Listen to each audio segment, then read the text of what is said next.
Vodila pa jo bo profesor dr. Janja Hojnik, prorektorica za kakovost, kadre in pravne zadeve na Univerzi v Mariboru in pobudnica pristopa k Dori na Univerzi v Mariboru.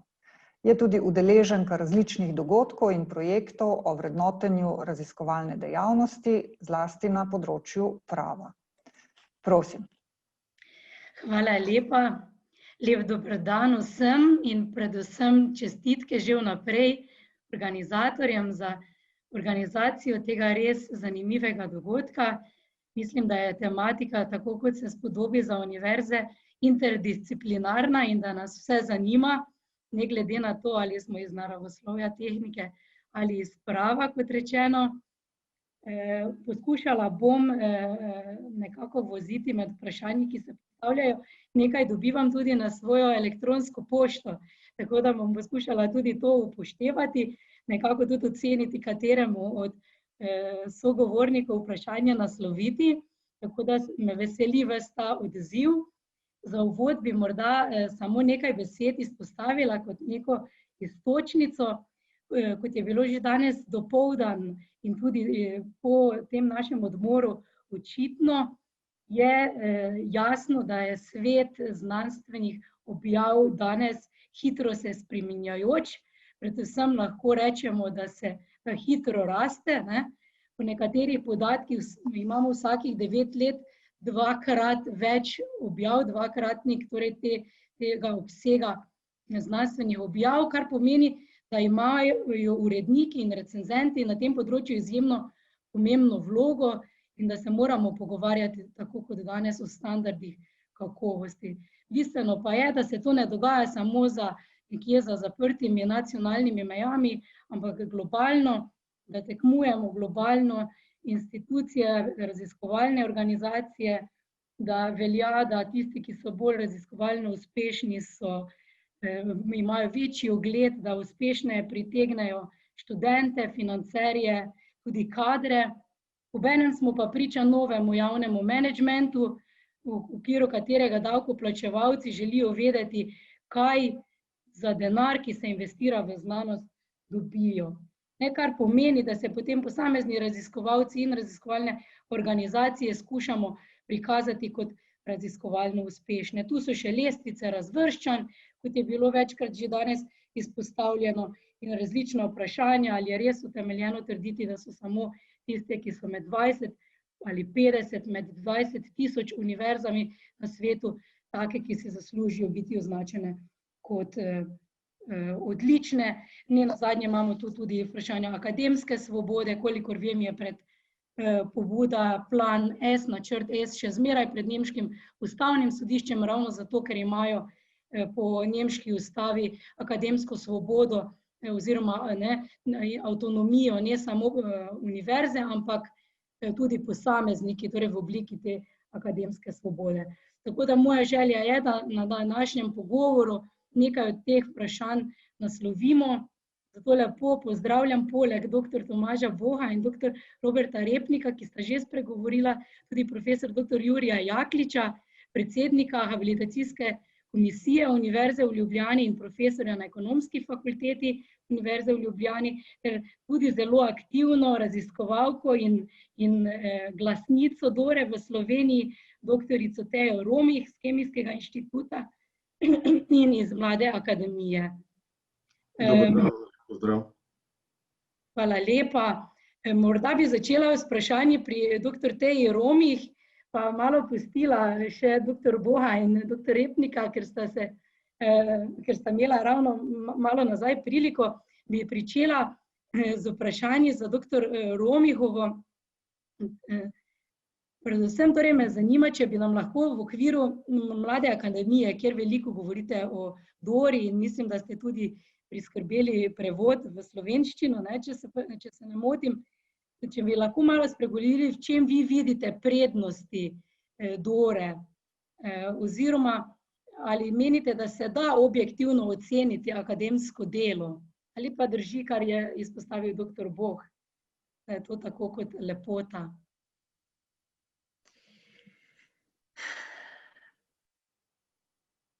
Jaz bi rekla tako, da mislim, da se popolne objektivnosti ne da doseči.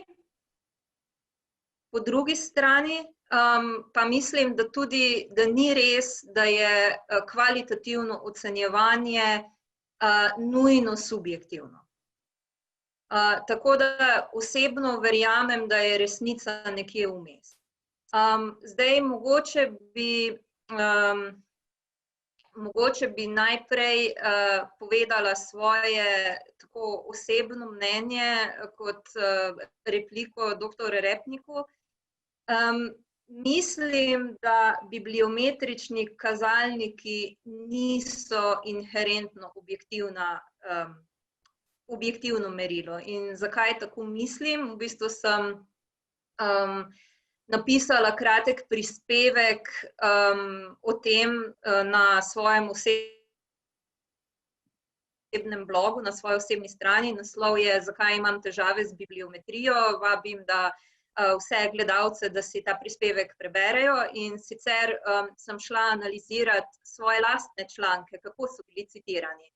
Ena stvar, ki sem jo ugotovila, in seveda ne samo pri mojih lastnih člankih, tudi pri člankih, ki sem jih jaz citirala, je ta, da citati ne povzemajo zelo velikokrat bistva raziskav. In zdi se mi, da je ta problem vedno bolj izpostavljen, ravno zaradi tega, ker je zaradi te znanstvene hiperprodukcije in gonje za citati. In sicer, kaj sem ugotovila, ključna stvar je bila, da velikokrat znanstveniki citirajo uvode člankov v svojih uvodih in še to velikokrat napačno. Torej, na mestih, kjer bi bilo bolj primerno citiranje recimo preglednih znanstvenih člankov, znanstveniki citirajo izvirne znanstvene raziskave, ampak potem v resnici tista izvirna znanstvena raziskava ni prejela citata zaradi svojih izsledkov. In to je ena od ključnih težav bibliometrije. In mislim, da bi bilo recimo v SICRIS-u imamo že polje oziroma metriko čisti citati, se pravi, izključujemo avtocitate. Mene zelo zanima, kar je sicer težko brez nekega programa za umetno inteligenco verjetno izvesti, ampak zelo me zanima, kakšen rezultat bi dobili, če bi pogledali število pravilnih citatov, ne samo število čistih citatov. Se pravi, to je en vidik, poleg vseh tistih, ki so že dolgo znani in obdelani na drugih področjih in ki so jih opisali ljudje, ki imajo s tem več izkušenj kot jaz. Tako da zdaj ne bi preveč zašla v neko stransko ulico. Kjer jaz vidim prednost, zdaj mogoče bom najprej povedala svojega stališča kot stališča, ne vem, prevajalke in podpornice deklaracije DORA, potem bom pa še povedala stališča društva kot širše. Torej, osebno vidim deklaracijo DORA kot dober korak k temu, da se prepozna vrednost še kakšnih drugih metrik, poleg samo bibliometričnih. Ker moramo se vprašati tudi, ali je cilj znanosti obnavljanje sistema navznotraj. Torej, ali je cilj znanosti, da proizvedemo goro nekega papirja, če sem lahko malo ostra, ki ga nihče ne bo prebral. Sploh zdaj v tem času, ko sta na znanstveni parket kot velika igralca stopila Kitajska in Indija. Torej, vidim, da že dobivam na chat kritike. Bom zdajle povedala najprej, kaj sem hotela. Torej, ali bi v bistvu znanost morala nekako delati skupno dobro. In osebno se mi zdi, zelo nujno, da se prepozna, recimo, če nič drugega, prispevek k izobraževanju novih znanstvenikov, bi rekla, širjenju znanstvenih spoznanj v širši javnosti. In zdaj, dajmo si priznati, dan ima samo 24 ur. In če bi v bistvu med delovnim časom, če se moramo ukvarjati s produkcijo znanstvenih rezultatov, potem lahko znanstveniki se s takimi dejavnostmi torej ukvarjamo samo v prostem času. Zdaj, a je to res tako, bi rekla, brez vrednosti, a so te dejavnosti res tako brez vrednosti, da v bistvu znotraj znanstvene skupnosti nimajo nobenega pomena? V bistvu, kar pa se tiče stališča našega društva, je pa tako. V bistvu v zadnjih nekaj letih je prišlo, ne, v bistvu tako moram začeti, da v zadnjem desetletju, ali pa mogoče še malo več kot v zadnjem desetletju, je izjemno naraslo po svetu število študentov in zato se je tudi povečal pritisk na v bistvu cel znanstveni sistem, torej kdo v njem lahko ostane. Zato, ker dejstvo je, da v znanstvenem sistemu je in bo vedno število akademskih delovnih mest omejeno. To pač ni sektor, ki bi lahko omogočal neskončno rast.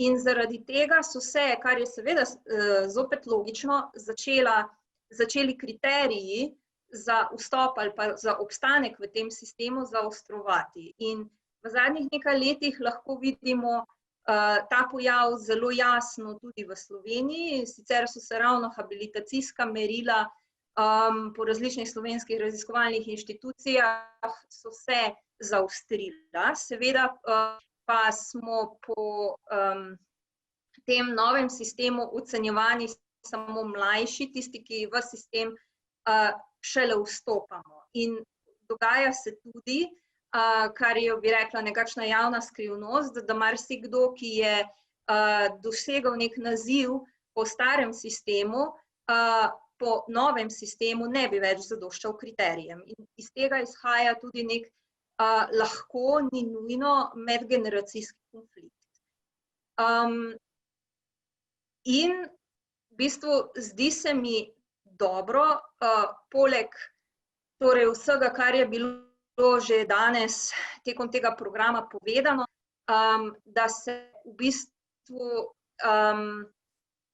nekako dovoli še uporaba kakšnih drugih metrik in da se sprosti z mladih ta pritisk po publiciranju več in več in več in v čim bolj prestižnih revijah, ker se tudi že jasno kaže, da ima to globalno negativen učinek na duševno zdravje raziskovalcev na začetku kariere. Ni edini dejavnik, je pa tudi eden izmed dejavnikov. Tako da to je pa v bistvu eno tako mnenje enega določenega segmenta raziskovalne skupnosti. To seveda ni mnenje vseh raziskovalcev, ampak so pa neki problemi, ki so specifični raziskovalcem na začetku kariere. Tako da hvala, zdaj si bom pa pogledala ono kritiko. Ja, hvala, dr. Romi. Mislim, da je anonimna kritika, tako da ne bi je jaz izpostavljala, raje vprašala profesor Jakliča kot predsednika habilitacijske komisije z družboslovnega področja, kako vidi to, kar je bilo tudi že danes večkrat izpostavljeno, konflikt ali pa razlike med raziskovalnimi področji. Koliko je to na habilitacijski komisiji razvidno, ali čutite konflikt v resnici med različnimi raziskovalnimi področji in kako mislite, da bi se to dalo najlažje preseči? Ja, hvala za zanimivo vprašanje. No, jaz moram reči, da sem pravzaprav, ko sem prišel, oziroma preden sem začel delati v habilitacijski komisiji, pričakoval nekako, da je ta konflikt večji, ne? Tako smo ves čas nekako dobivali vtis od zunaj, ne? Dejansko pa moram reči, da se pri evalvaciji razlike med področji kar precej upoštevajo in se tudi vrednoti raziskovalno delo raziskovalcev z različnih področji na različne načine. Mislim, da je profesor Repnik, če se ne motim prej, lepo izpostavil, da nekako ta krovna habilitacijska merila so pravzaprav minimalna skupna merila in potem seveda vsako področje definira še svoje specifične kriterije, ki velja za to področje. Moram pa reči, da se opaža pravzaprav, da v resnici bi morali še bolj podrobno morda ločevati kot samo po teh nekih področjih, ki obstajajo na najvišji ravni, ampak da včasih tudi raziskovalci iz istega področja pravzaprav na različne načine prispevajo in na različne načine kažejo kakovost svojega raziskovalnega dela. Tako da tukaj mislim, da bo treba še nekaj narediti tudi v smislu povečanja te kvalitativne presoje, o kateri je bilo danes dosti govora. Vendarle bi tukaj opozoril, da kakršnakoli presoja pravzaprav oziroma kakršnikoli kriteriji na nek način vplivajo, kakorkoli so postavljeni, vplivajo na obnašanje ljudi. Tisto, kar je danes zjutraj lepo rekel profesor Kuhar, dekan Filozofske fakultete, oziroma ilustriral s primerom, kako vodi lahko prevelika kvantifikacija v neko nezaželeno obnašanje. Bi rad poudaril, da kakršenkoli sistem merjenja pravzaprav vpliva na obnašanje ljudi tudi v smeri nezaželenega obnašanja. Tako da bomo morali razmisliti dobro, kako postaviti ta sistem, da bomo čim bolj minimizirali te možnosti za nezaželeno obnašanje. Sistem merjenja mora biti uravnotežen, tukaj se strinjam, da verjetno vprašanje, ali bomo s tem, da gremo čisto kvalitativno presojo, v resnici se izognili tovrstnim težavam. In še na eno stvar bi želel tukaj opozoriti, da ko govorimo o vplivu sistema merjenja ali pa sistema vrednotenja na obnašanje oziroma na neke nezaželene pojave, ima tukaj pomemben vpliv tudi kultura. In mislim, da je profesor Kari zjutraj lepo postavil kulturo nekam v sredino. Menim, da habilitacijska merila ta trenutek trdim, da dajo veliko večjo podlago za kvalitativno presojo, kot jo uspemo izkoristiti. Tako kot je bilo rečeno, merila so ta trenutek naravnana tako, da govorijo o minimalnih kriterijih za obravnavo vloge. Torej je tukaj priložnost za kvalitativno vrednotenje pravzaprav velika. Je ne izkoriščamo in mislim, da ko bomo ta prehod delali, da je ključno, kar je treba narediti, pravzaprav sprememba kulture. Ne sprememba pravil, sprememba sistema merjenja, ampak sprememba kulture. Ko poročevalci ocenjujejo kandidate, mi jih usmerjamo, rečemo, poglejte, vi o točkah samo povejte, ali je točkovalnik ustrezno narejen. Potem pa naredite kvalitativno presojo kandidatovega opusa, najpomembnejših del. To se ponavadi zvede na to, da povzamejo, napišejo povzetke teh najpomembnejših del, navedejo, kje so bili prispevki objavljeni, torej to zagotovo ni tisto, kar bi se želeli. In po drugi strani, če pride do kvalitativne presoje kandidatovega dela, recimo, da ne dobi soglasja, potem je vedno odgovor, ja, izpolnjuje minimalne kriterije. Pravi, tukaj je ključno, kar moramo pri prehodu narediti, sprememba načina razmišljanja, sprememba kulture.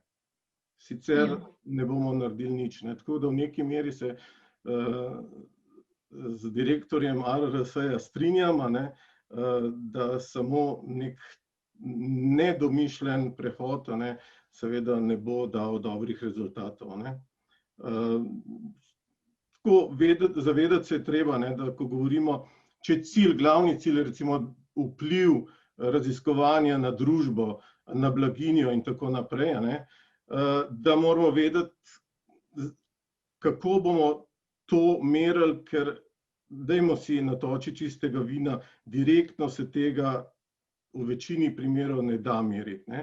Če kdo meni, da lahko direktno merimo vpliv na družbo, potem se bomo čez nekaj let spet praskali po glavi in ugotavljali, da je cesar nag.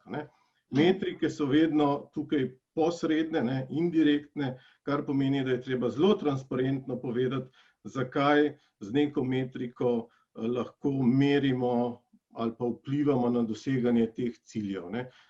Pogosto manjka, mislim, da v teh merilih habilitacijskih ali pa sicer, da zelo transparentno povemo to vzročno-posledično povezavo, da bi razumeli, zakaj sploh nekaj merimo na način, kot merimo. Potem bo tudi lažji odgovor, koliko kvantifikacije, koliko kvalitativne presoje, ker bomo vedeli, kaj želimo meriti. Toliko, mogoče sem bi malo širše vprašali, se mi je zdelo pomembno povedati. Verjetno se zato govori o odgovorni rabi metrike tudi, da ta poudarek, da vemo, kaj pomeni neka metrika, ki izpostavljamo, kar pa pogosto tudi ni primer. Morda bi vam kar takoj profesor Jaklič postavila vprašanje, profesor Mernika je zdaj uspel v chatu izpostaviti, bi samo ta drug del. Profesor se strinja, da je mogoče izrabiti metrični sistem, sprašuje pa, kako bi preprečili zlorabe v novem načinu ocenjevanja, da ne bo že vsaka objava, vsaka raziskava veljala za kvalitetno. Torej neko drugo skrajnost, Mislim, da sem na nek način že odgovoril na to vprašanje. Popolnoma jaz sem se tako v svojem življenju ukvarjal tudi s področjem merjenja uspešnosti in učinkovitosti poslovanja, se pravi, morda drugo področje, ampak marsikdo bo rekel, tega se ne da aplicirati direktno na znanost, seveda se ne da, ampak neki principi, ki so bili tam ugotovljeni, pa gotovo veljajo tudi na področju znanosti.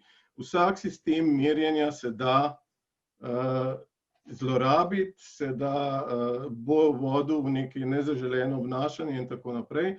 Vendar, kot sem rekel, ključna sta dva dejavnika, da postavimo sistem merjenja, ki je celovit, uravnotežen. In zdaj, kaj pomeni uravnoteženost sistema, je pa najbrž zelo odvisno tudi od področja. Tisto, kar ste vi v izhodišču vprašali. Se pravi, koliko česa na katerem področju se lahko zelo razlikuje. To je ena zadeva. Druga zadeva pa to, kar sem rekel, kultura. Če bo pri nas kultura, da po eni strani imamo ta odnos, da ščitimo svoje kolege, ko delamo evalvacije in poročila, po drugi strani pa, in to pogosto opažamo, in tudi nagajamo, zaradi te neke kompetitivnosti in tako naprej, potem bo seveda zelo težko, da bomo s takim kvalitativnim načinom vrednotenja prišli do nekih dobrih rezultatov. Težko je to. Hvala lepa. Ena stvar, ki zelo pomaga, je ta transparentnost ali pa pokazati na vzročno-posledične povezave tistega, kar merimo, pa tistega, kar želimo, kar so cilji. Cilje moramo, konsenz okrog ciljev moramo določiti. Če dam samo za primer dveh kriterijev habilitacijskih merilih, ki sta po moji oceni zelo problematična, to je delovanje v tujini pa vodenje projekta. Nimamo konsenza, čemu ta dva kriterija služita. Ljudje razmišljajo, raziskovalci, o teh dveh kriterijih na različne načine. Zato nekako je zelo težko vrednotiti, a je neko gostovanje v tujini dosti dobro, ali ni dosti dobro, ali je neko vodenje projekta dosti dobro, ali ni dosti dobro. Se pravi, tukaj imamo zaradi tega, ker te povezave niso dobro razumljene, kar velike težave pri konkretizaciji. Da pride do takih absurdov, da nekateri raziskovalci mislijo, da ne smejo v 3 mesecih priti domov na vikend, in da zaradi tega se jim ne bo to upoštevalo. Pa to najbrž ni bistvo tega kriterija. Ampak nekateri tudi to izpostavljajo, ne smeš domov. Kaj želimo s kriterijem doseči? To pravim, ta transparentnost je zelo pomembna. Kaj je cilj nečesa? Doktor Voh, zdaj pa nazaj pozdravljeni. Kar nekaj let nazaj smo pričela se pogovarjati o vrednotenju raziskovalnega dela, če se spomnite. Ampak bi vas predvsem vprašala, ker sem sama prej izpostavila ta nov javni menedžment, o katerem se govori na splošno v Evropi in širše. Koliko to čutite v Sloveniji? Ali tudi slovenska javnost, davkoplačevalci, vedno bolj pričakujejo, da bomo odgovorili, torej znanost, pa tudi vlada, ministrstvo, kaj dobimo za denar, ki ga damo, vložimo, investiramo v znanost in v kakem smislu, ali morda je temu namenjeno tudi to, kar je predvideno v prihodnjem zakonu o raziskovalni in razvojni dejavnosti v zvezi z nacionalnim vrednotenjem raziskav, ali bi naj to ocenjevanje odgovorilo javnosti, kaj je znanost doprinesla družbi. Ja, hvala lepa, kolegica Janja. Ja, seveda, debate in razprave se vlečejo že kar, oziroma so na mizi že kar nekaj časa in verjamem, da tudi glede na to, da govorimo o sistemu oziroma o procesu, ki ni nikoli končan, tudi naprej bojo. Jaz mislim in prepričan sem, da primarno izhodišče razprave mora biti, da znanost ni nekaj, kar bo za en vložen evro dala ven 1,2, 1,8, 4,9 ali kakorkoli že evrov. Skratka, nimamo, kot je, dajmo reči, na eni izmed slavnih panskih končnic, nekaj zmečemo noter, na drugi strani bo mlinček zmlel in na koncu bomo dobili krat 10. Gre za to, da tisto, kar znanost počne, je primarno in največkrat pač, tako kot je bilo že izpostavljeno strani gospoda Jakliča, pravzaprav nekaj, kar je merjeno, kar je možno meriti posredno, ampak dejstvo je, da brez tega posrednega oziroma brez vložka v to tudi tistega posrednega ne bo. Zdaj, mogoče, kar bi jaz želel v tej točki izpostaviti, je, da smo se mogoče temu najbolj približali ravno zdaj v tem času in zaradi česar sedimo doma na svojih stolih in ne v skupni pisarni, oziroma v skupni dvorani. Na primeru covida se je jasno pokazalo, da pravzaprav znanost lahko in mora dati odgovore na ključna vprašanja. Če bi nekdo vprašal 2 leti nazaj, ali je smiselno raziskovanje nekega področja cepiv ali pa zdravil nečesa, ki bo dal rezultate enkrat v oddaljeni prihodnosti ali pa tudi ne, ker ne nazadnje na področju znanosti je tudi, da si ugotovil, da nekaj ne gre, pomembna ugotovitev, bi najbrž rekel, ok, kakšno korist pa ima družba kot celota od tega. Ampak danes vsi dobro vemo, da če ne bi bilo točno tistih raziskav, tudi danes, ko pa pričakujemo odgovor na zelo konkretno vprašanje oziroma na zelo konkretno dilemo in stisko družbe kot celote, tega odgovora ne bi bilo. Preprosto, ker ga nihče ne bi bil zmožen dati v času, ki je realen oziroma v času, kjer pričakujemo te spremembe. Tako da jaz zagotovo si predstavljam in zagotovo sem prepričan, da v bistvu znanost zgolj zaradi znanosti, samo zaradi znanosti ne more in ni prav, da obstaja. Hkrati pa vemo, da tudi znanost zgolj zaradi razvojnega oddelka v podjetju oziroma namesto tega ne more obstajati. In da je v bistvu tisti del odkrivanja splošnih principov, popolnoma novega znanja, za katerega nihče od nas tule ne ve, zakaj bo uporaben, pač še vedno ena izmed pomembnih reči, ki jo moramo slediti. Morda ena zanimiva anekdota je bila tudi v tem kontekstu, ko je prišlo do enega velikih izzivov oziroma velikih odkritij na področju znanosti in je pravzaprav eden izmed ministrov za finance, sprašal, pa ni bilo to v Sloveniji, zakaj bi si želeli tole financirati. A me lahko poveste, zakaj bi bilo tole vredno nadaljnjega financiranja? Je raziskovalec odgovoril, da Kje bo tole uporabno, težko rečem. Vem pa, da boste od tega v prihodnosti pobirali davke. Skratka, gre za to, da je marsikaj v pričakovanju, pač da moramo družbo zelo jasno in zelo konkretno sporočiti oziroma povedati in mora biti jasno, da vsi raziskovalni rezultati niso uporabni takoj in zdajle, ampak ravno zaradi tega je pa tudi vrednotenje tako zelo pomembno, da znanstveniki vrednotijo znanstvenike. Ker eden izmed osnovnih principov je, da samo znanost lahko pravzaprav vrednoti to znanost in da na ta način ugotovimo, kaj je odlična znanost, kje v tej znanosti je prostor za izboljšave in da pravzaprav pridemo do tega, da imamo ustrezno ravnotežje med tem, kar je na eni strani znanost, odlična znanost, če rečemo blue sky science ali kakorkoli že, skratka tisto, kar res pripelje novo substanco, na drugi strani, kar je neposredna in takojšnja ekonomska učinkovitost in v bistvu razumevanje splošne javnosti, da in en in drug princip oziroma pol sta pomembno, če hočemo, da se krogla vrti tako, kot se mora. Hvala lepa za to misel. Profesor Repnik, bom vas kar direktno vprašala, ali vaše prejšnje izvajanje pomeni, da ste skeptični do Dore, bolj kot podporniki, in ali menite, da je bil torej pristop ARRS k Dori napaka, oziroma katere alternative ste imeli v mislih, ko ste rekli, poglejmo še pač druge alternative poleg Dore? Ja, hvala za to vprašanje, zato ker je prav, da nanj seveda zelo jasno odgovorimo, ne.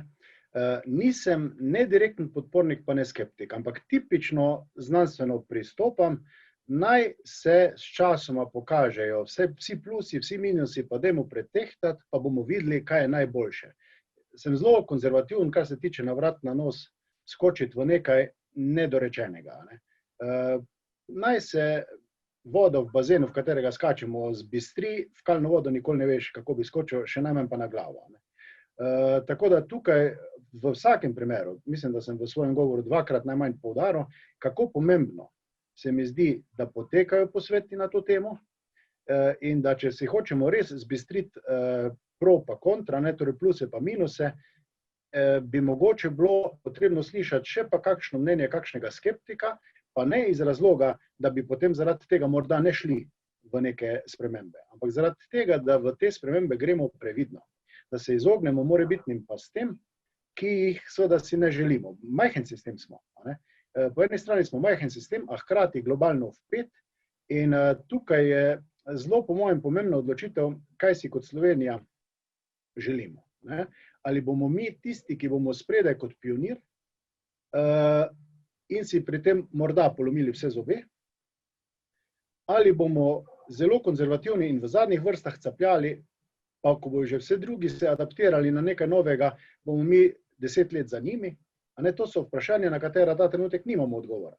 In največ, kar skozi nekako znanstveno razmišljanje lahko prispevam, je, dajmo se o teh stvarih pogovarjati, dajmo na mizo pluse pa minuse, samo s ciljem, da bomo pristopali na pot teh sprememb domišljeno. To se mi zdi pomembno, da se moje izvajanje razume na tak način in nisem ne pro pa ne kontra. Samo opozarjam, da moramo razmišljati o vseh vidikih, preden začnemo zelo intenzivno skakati neke stvari. To pomeni, da bo ARRS nadaljeval z koraki v zvezi z implementacijo Dore tudi vnaprej. Pa to ni zdaj neka zgodba, ki je končana. Pravzaprav je treba povedati, da vsebine, ki so zajete v Doro, so v veliki meri že praksa pravzaprav na ARRS. To je SFIG že ARRS v resnici podpisal pred časom, potem pa nič. Poglejte, večina, to ni pol pa 1% zraven, večina naših procesov že poteka na kvalitativni ravni, ampak tam, kjer se nam še vedno zdi smiselna, so pa neki določeni vstopni pogoji še vedno kvantitativni. Ampak ne gleda se kar celota, ampak se recimo pogleda, pri prijavi izpostavite svojih 10 najboljših člankov po lastni presoji. ne. Torej je v nekem smislu kvantitativa zajeta, ampak v ozadju je tako že kar kvalitativen pristop.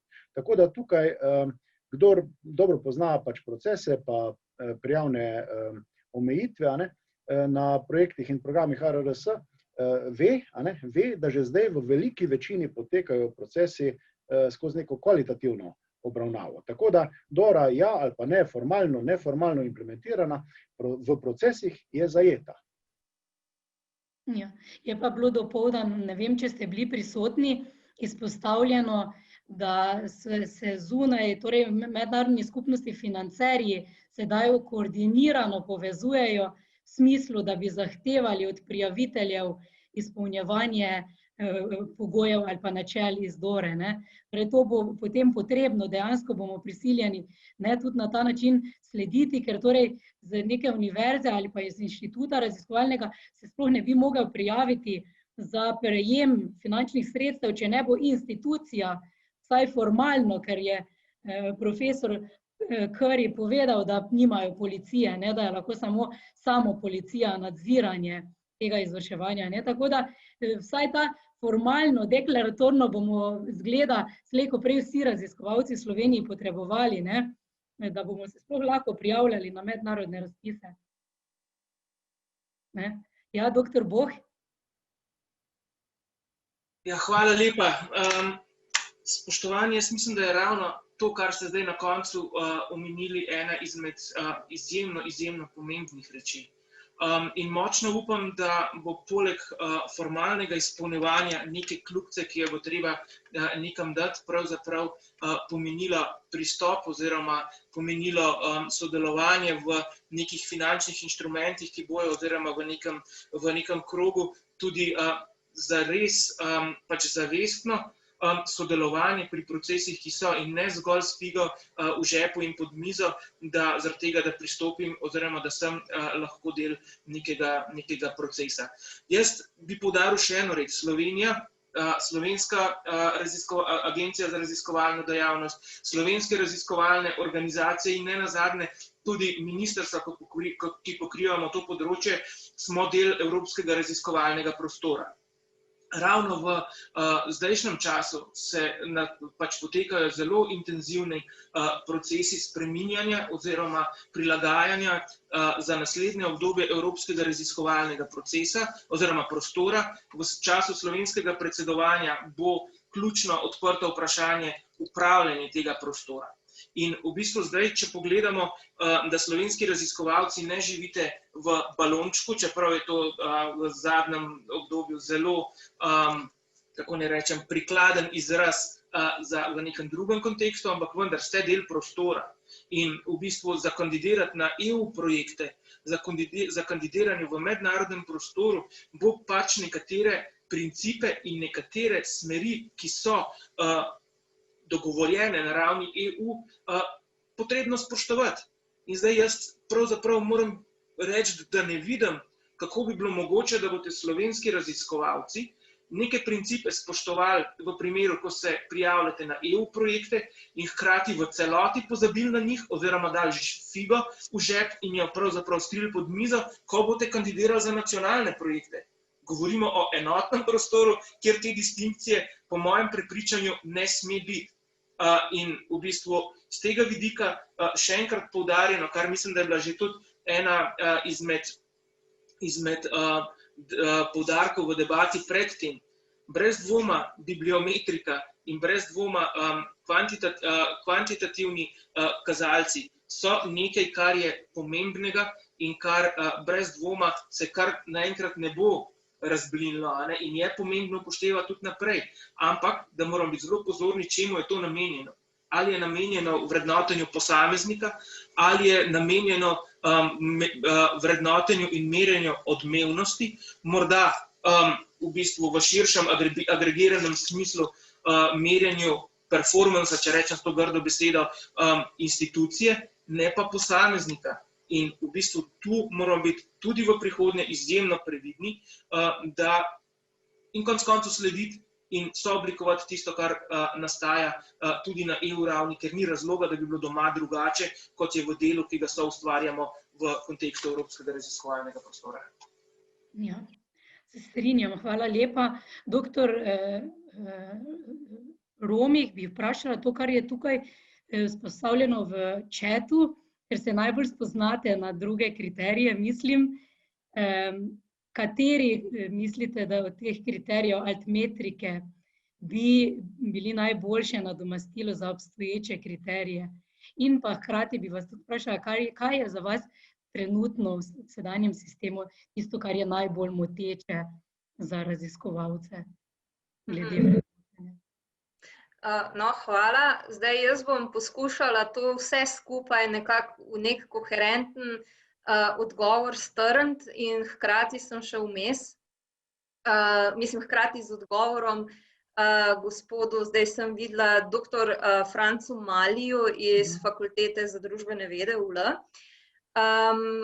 ker sem vmes naredila kratko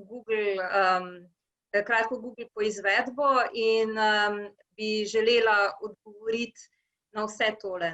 Torej, prva stvar je, da mislim, da je prišlo prej do klasičnega razkoraka med nekom, ki razume znanost skozi perspektivo naravoslovja in tehnike in pa nekoga, ki razume znanost s perspektive družboslovja in humanistike.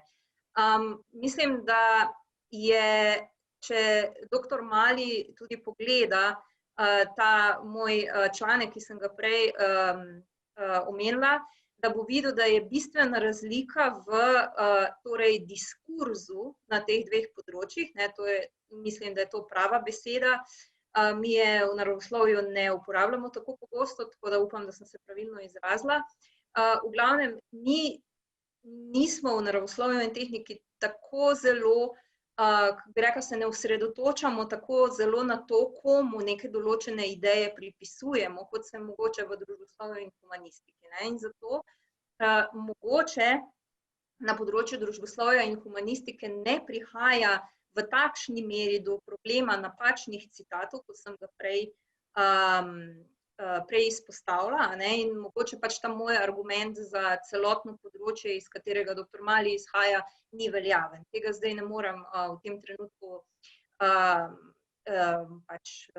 trditi. Bi pa ga lepo prosila, če je še zdajle z nami in spremlja tale pogovor, da v chat napiše neko povezavo do tega nekega povzetka v vlogi citiranja v znanosti gospoda Garfinkla. Jaz namreč v tej svoji kratki poizvedbi po Googlu nisem našla ničesar. Zdaj, rekla bi tudi tako, nisem prepričana, da so altmetrike primerna zamenjava za bibliometrične citate. Med drugim tudi zato, ker, kot smo se recimo naučili v okrogli mizi, ki jo je na podobno temo, ki jo je organiziralo naše društvo, in to je izpostavil dr. Pušnik. Recimo, če bi mi želeli kot nek objektiven kazalnik vzeti, ne vem, število na Twitterju ali pa število Facebook objav ali pa nekaj takega. Zato se da sprogramirati spletne robotke, ki bodo to delali namesto nas. Se pravi, to definitivno ni, se mi zdi, ni pravi način. In jaz tudi, bom tako rekla, nisem popolnoma proti kvantifikaciji. Jaz sem proti kvantifikaciji na podlagi faktorjev vpliva in bi pa na podlagi kako bi rekla, nepremišljenega zanašanja na citate. In zdaj bom izpostavila še en vidik, ki sem se ga domislila v bistvu danes dopoldne. In sicer spet, mogoče to ni v družboslovju in humanistiki pojav. Je pa pojav v naravoslovju in tehniki in recimo ravno kar imamo na našem odseku na Kemijskem inštitutu odprt razpis za delovno mesto. In dobili smo prijavo nekega tujca, v kateri se ponaša kakšna z vsoto faktorjev vpliva, ki jo imajo njegove publikacije. Tako da, in zdaj, če jaz to pravilno razumem, pa mislim, da pravilno razumem, to pomeni, da je ta oseba matematično seštevala ulomke z različnimi imenovalci, česar se ne sme. Mislim, a veste, take stvari so zelo, zelo zgrešene, če se osredotočamo samo na neke številke. Pravim pa seveda, da je to zelo odvisno od področja. In recimo nekaj stvari, na kakšen način bi jaz mogoče kvantifikacijo drugače zastavila, je naprimer, da bi namesto števila člankov, ki so citirali neke članke, da bi preverili število različnih prvih avtorjev, ki so citirali članke. Zaradi tega, ker to pomeni, to bi v bistvu merilo, po moji logiki, število oseb, različnih oseb, ki jih je nek članek, neka ideja navdihnila za njihovo raziskovanje. Seveda, spet bi bilo treba zagotoviti, da dejansko citirajo bistvo objavljene raziskave in ne tako, kot se je dogajalo meni, uvodov. Potem, ali pa recimo, da bi preverili na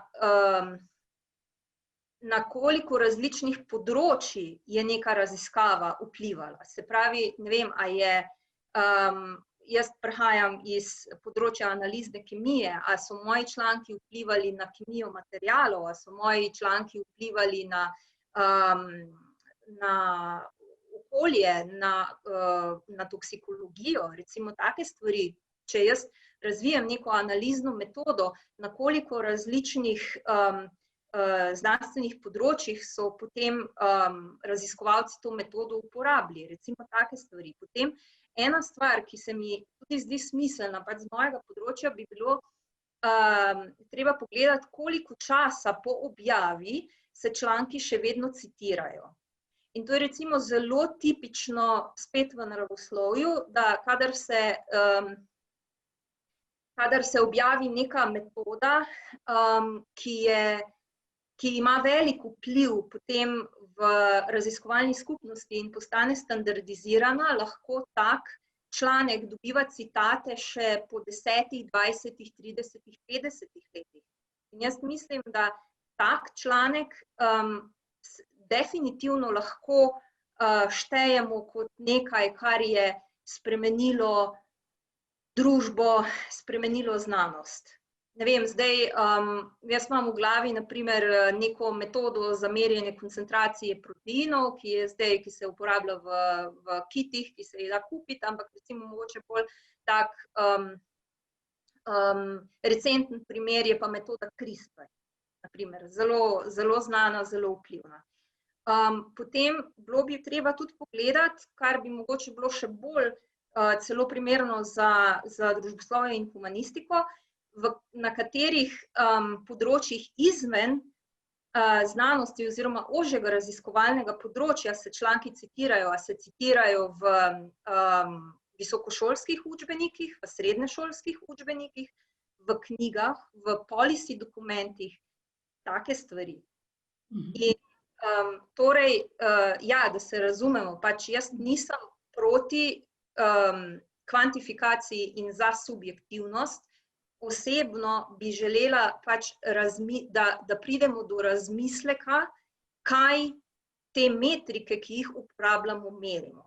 In altmetrike se mi zdijo pa en tak, če sem čisto iskrena, bolj kot ne en okrasek, se pravi, da pogledaš, kakšen imaš, bi rekla, praktično medijski ali pa spletni vpliv, ampak spet mislim, da ni cilj znanosti, da postanemo neki influencerji.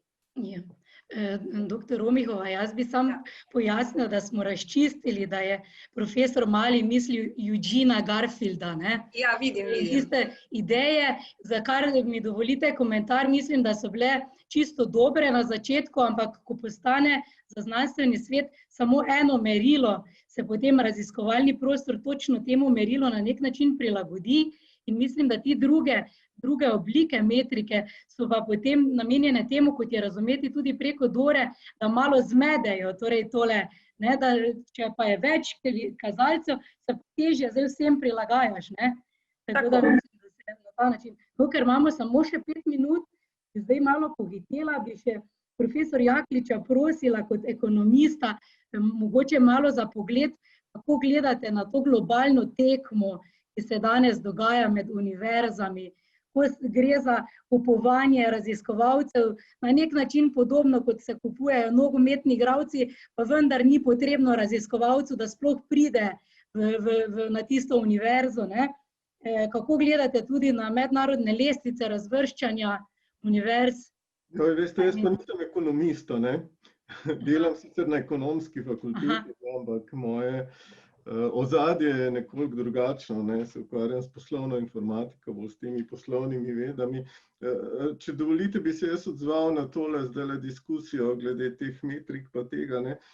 Jaz bi še enkrat rekel, ne, seveda, kakršnokoli metriko uporabimo, moramo se zavedati, da je približek, ne, se pravi, da moramo razumeti, zakaj to merimo, jo ustrezno tudi interpretirati in vsaka metrika, kakršnokoli bomo definirali pravzaprav, bo s časoma postala predmet tega, da bomo našli načine, kako optimizirati svoje delovanje pri uporabi tovrstne metrike, ne. Tako da jaz tukaj ne vem, če ima danes preveč smisla, da se pogovarjamo o tem, katere konkretno metrike so smiselne, pa ne, ker je treba tukaj res cel sistem razumeti, cilje razumeti, povezave in tako naprej. Se mi zdi, da mogoče je malo brezplodna razprava,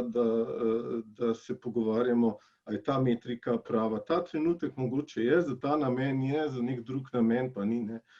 To moramo upoštevati, ne. Kar se tiče pa kupovanja, pa ja, ne znam vam pravzaprav strokovno na to odgovoriti, ne, imam lahko samo neko svoje mnenje tukaj, ne. Potem bom pa vprašala doktor Boha. Ne bi vam direktno odgovoril na to vprašanje. Hvala. Bom potem doktor Boha vprašala, če kaj pri nas na slovenski vladi se gleda na lestvice razvrščanja. Vemo, da je recimo ruski predsednik izdal en odlok ali nekaj takega pred 8 ali 7 leti o tem, da je cilj ruske vlade, da pride, ne vem, 5 ruskih univerz med 100 na lestvici in temu ustrezno tudi finančno podporo prav temu cilju. Ali ste kdaj na tak način pristopali na ministrstvu k temu razvrščanju, ki je pa nedvomno, neposredno povezano z tem, kar govorimo, torej metrika, ne? Ker tam pri nastanku teh lestvic pa torej bistveno manj se neke kvalitativne presoje raziskovalnega dela uporabljajo, ampak torej dejansko metrika. Ja, če me vprašate, ali se na vladi ozirajo po svetovnih lestvicah oziroma rangiranih, vam težko rečem. Lahko pa povem, kakšno je pač tudi pri nas na ministrstvu in mislim, da tudi nekako generalno in pač to mnenje oziroma kaj je s temi raznoraznimi lestvicami. Dejstvo je, da vsak, ki gleda oziroma ki dela na nekem področju, če si to priznamo ali pa če ne, se rad vidi visoko na katerikoli lestvici. Če smo visoko, če smo morda tam, kjer bi si nižje, kot bi si želeli, kakorkoli že, toliko bolj veselo hitimo poudarjati, da najbrž lestvica nima čist pravih kazalnikov, če smo pa dovolj visoko ali pa zelo pri vrhu, smo pa neskončno srečni in si obesimo brez večjih težav zastavo pred institucijo in rečemo, mi pa smo, ki, ne, skratka, brez dvoma se temu, te skušnjavi se mi zdi tako institucije kot politika pač ne more izogniti, ampak moje ključno razmišljanje gre v drugo smer, da te metrike in te lestvice niso same sebi namen. Če jih gledamo, kam je uvrščena posamezna univerza ali posamezna institucija, pač nam da neko sliko, ki je bolj ali manj popačena. Morda je to predvsem eno izmed orodij, ki nam bolj kakor umestitev na neki lestvici, pomaga pri tem, da analiziramo, kje bi morda lahko bili boljši in kaj moramo narediti, da bomo na nekaterih področjih boljši, pa ne zaradi lestvice, ampak zaradi rezultatov in doseganja ciljev, ki jih sami pravzaprav hočemo doseči in h katerim strmimo. Tako da bi neka lestvice vplivale na pravzaprav ali financiranje ali karkoli takšnega, absolutno ne. Zdaj, kaj si je Rusija zamislila, je druga reč. Oni so, kot vem, tudi izmislili oziroma ustanovili svojo metriko in svoje rangiranje, preprosto zaradi tega, ker so ugotavljali oziroma bili mnenja, da obstoječa rangiranja ne odražajo ustrezno tistih močnih oziroma pomembnih dosežkov njihovega akademskega prostora, kar verjetno tudi drži. In zaradi tega jaz mislim, da so lestvice zagotovo nekaj, o čemer si ne moramo delati utvare, da ne vpliva na naše vsakdanje življenje, pa vendar, da ni nekaj, po čemer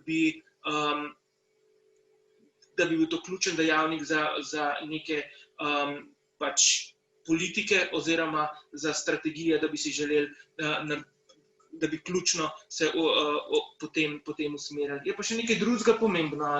Če bi institucija pripeljala med svoje zaposlene nekega Nobelovca ali pa karkoli že, se najbrž to bo odražalo v neki metriki in neki lestvici. Ampak jaz močno upam, da akademske institucije tega ne počnejo zaradi metrike, ampak preprosto zaradi tega, ker jim to omogoča, da so boljše. Da so boljše navznoter, boljše do svojih študentov in da bolje ne nazadnje izrabljajo in bolje uresničujejo svoje ključno družbeno poslanstvo. Hvala lepa. Ker se nam je čas iztekel, bom zaključila pogovor. Mislim, da se je pokazalo preko tudi števila udeležencev na današnjem dogodku, da ima skoraj verjetno vsak od raziskovalcev kako individualno bolečino v zvezi s posebnostjo njegovega raziskovalnega področja ali kakšna druga taka izkušnja, zaradi česar tudi smo občutljivi na debate take, tudi različne vidike ocenjevanja. Bi pa za zaključek izpostavljeno kulturo danes, kulturo raziskovanja in tudi kulturo vrednotenja in pogled v prihodnost, torej v enotnem evropskem raziskovalnem prostoru. Upam, da je za vas ta čas epidemije imel vseeno kakšne pozitivne vidike, da se je delo malo umirilo in da je tudi ta pritisk za vrednotenje in primerjanje in konkurenco malo manjši v tem času. In upam, da kaj dobrega iz tega časa tudi odnesemo v prihodnost. Hvala lepa vsem udeležencem, vsem sogovornikom. Upam, da še kdaj, gotovo bo to debata, ki se ne bo zaključila. Gledali bomo še naprej tudi čez meje in upam, da uspešno se temu tudi prilagajali. Sedaj pa predajam besedo nazaj organizatorjem in gospe prodekanici. Ja, hvala lepa. Še enkrat, spoštovani gostje, iskrena hvala, da ste si vzeli čas, prispevali svoje poglede na tematiko današnjega posveta. Na tem mestu bi se zahvalila tudi dr. Mojci Kotar in dr. Matevžu Rudolfu, ki sta zaslužna za organizacijo današnjega dogodka. Hvala vsem udeležencem in udeleženkam, da ste bili z nami. Prišli smo do konca razprave, torej današnje razprave, ampak zdi se seveda, da je pot pred nami dolga.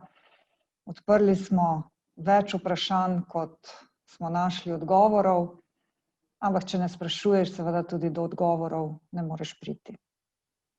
Naj vam samo še zaželim, da ostanete zdravi, v upanju, da ko se bomo prihodnjič srečali, med nami ne bo ekranov, ampak se bomo gledali neposredno iz oči v oči. Srečno!